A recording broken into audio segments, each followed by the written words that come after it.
पुण्य की प्राप्ति होती है, नैवेद्य अर्पण करने से आयु बढ़ती है और तृप्ति होती है, धूप निवेदित करने से धन की प्राप्ति होती है, दीप दिखाने से ज्ञान का उदय होता है और तांबूल समर्पण करने से भोग की प्राप्ति होती है। इसलिए स्नान आदि 6 उपचारों को यत्न पूर्वक हमको नित्य करना चाहिए।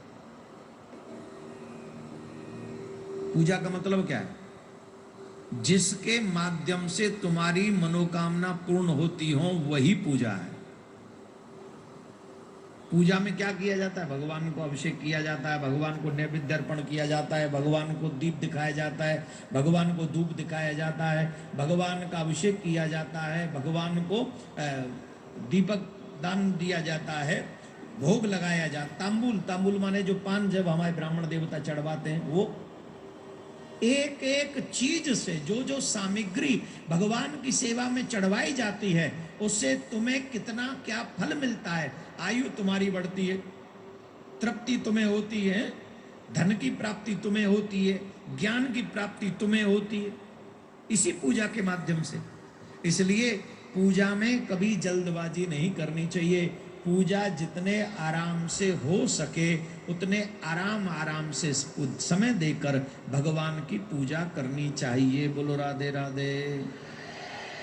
धीरे बोल रहे। शिवमाल्य किसे ग्रहण करना चाहिए और किसे ग्रहण नहीं करना चाहिए?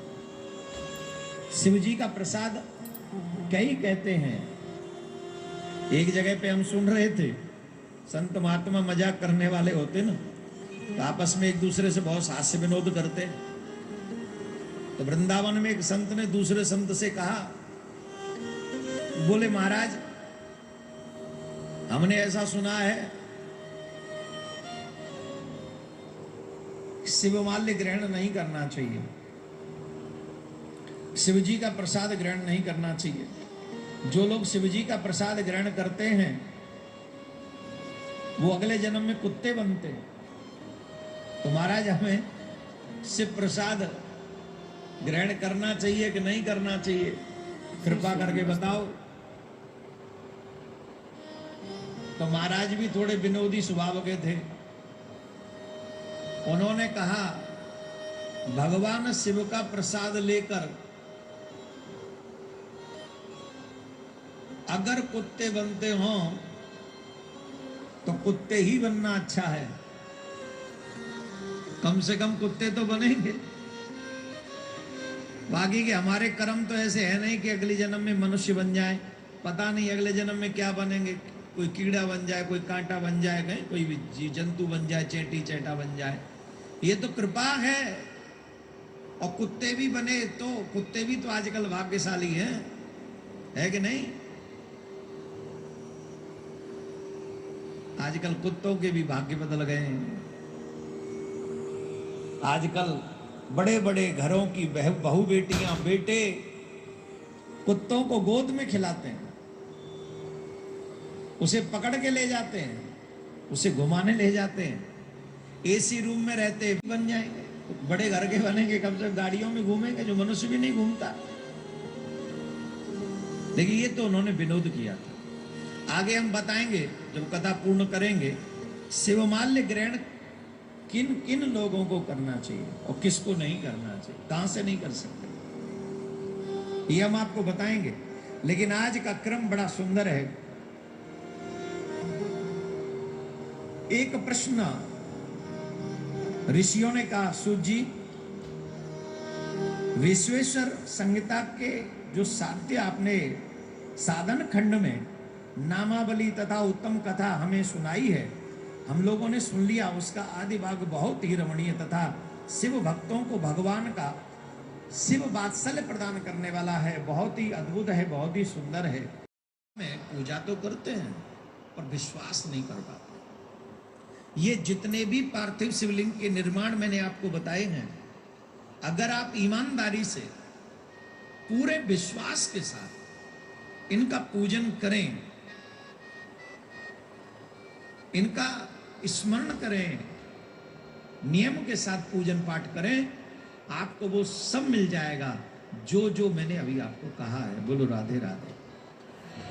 जोर से बोलना पड़ेगा। क्यों करनी चाहिए? कल हमें जगत गुरु भगवान का, शंकराचार्य भगवान का एक वाक्य, वैसे तो हर एक शब्द उनका हृदय में उतारने योग्य था, पर एक शब्द, हम पत्थर की पूजा नहीं करते, हम पत्थर में भी जो भगवान विराजमान है हम उसकी पूजा करते हैं। ये विश्वास,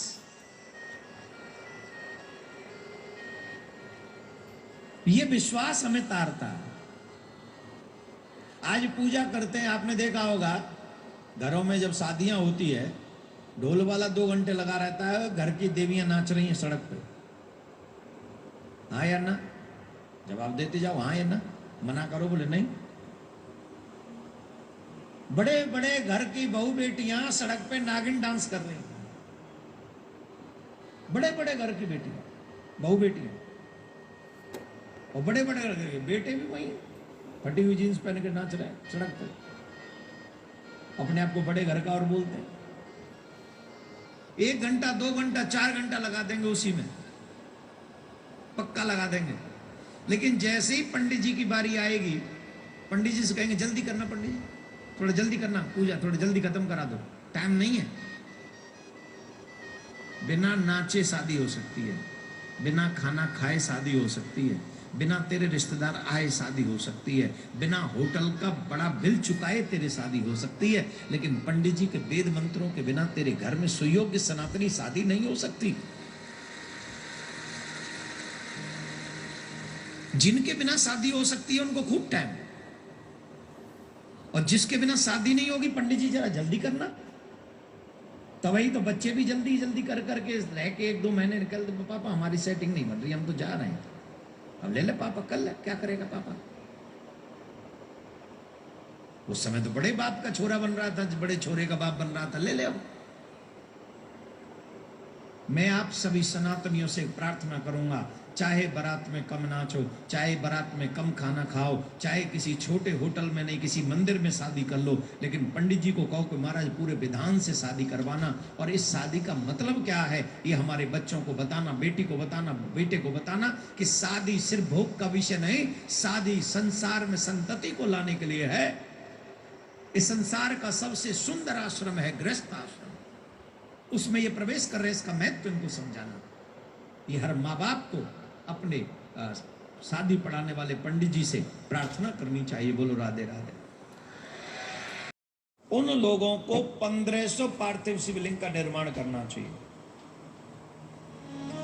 विधान से पूजन करना चाहिए, विधान से उनका विसर्जन करना चाहिए, तो जेल जाने का योग भी नष्ट हो जाएगा 1500 पार्थिव शिवलिंग के निर्माण पूजन विसर्जन से। इतना प्रभावी है ये पार्थिव शिवलिंग। मेरे भाई बहन, आप विश्वास कीजिए, हम सनातनियों में एक प्रॉब्लम हो गई है बहुत तगड़ी।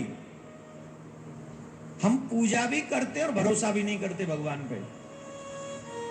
ऐसा नहीं हम पूजा नहीं करते, मैं तो अभी अहमदाबाद में आया हूं, हर एक नुक्कड़ पे एक मंदिर है, रोड पे, छोटा हो बड़ा हो, बहुत मंदिर हैं। आजकल जेल जाने के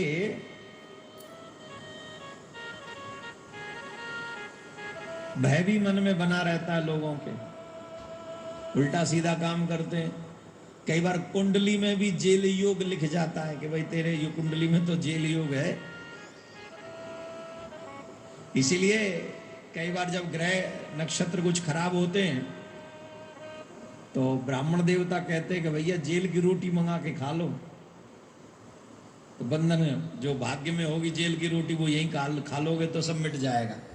कई लोग मंगा के भी खा लेते हैं कि यार हमें तो मौका मिला है जेल जाने का, वैसे नहीं गए, प्रवचन करने गए। कई लोग कहे कि हाँ महाराज लोग, कई जेलों में हमने प्रवचन किया और